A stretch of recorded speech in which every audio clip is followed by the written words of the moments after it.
यावेळी आम्ही किरण बिडवे क्रमांक 12 अन्वये पदार्थ कारवाई करण्यासाठी यातील पंच क्रमांक 1 पंजाब सुरळकर आणि गणेश चव्हाण तहसीलचे आणि सक्षम आहे सदानंद नाईक नायब तहसीलदार यांच्या समक्ष आम्ही सादर आहोत. या जप्ती पंचनामे या जप्त पंचनामे आम्ही यातील आरोपी सागर संतोष सोनवणे राहणार आडगाव भोले बोंबे तालुका भोकरदन जालना. दुसरा आहे रामेश्वर महादेव बावस्कर राहणार कोदा तालुका भोकरदन. यांच्या ताब्यातनं काळ्या बॅगमधनं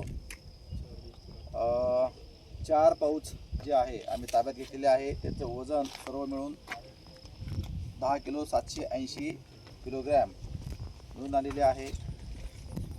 आणि त्या पन्नीतून आम्ही जे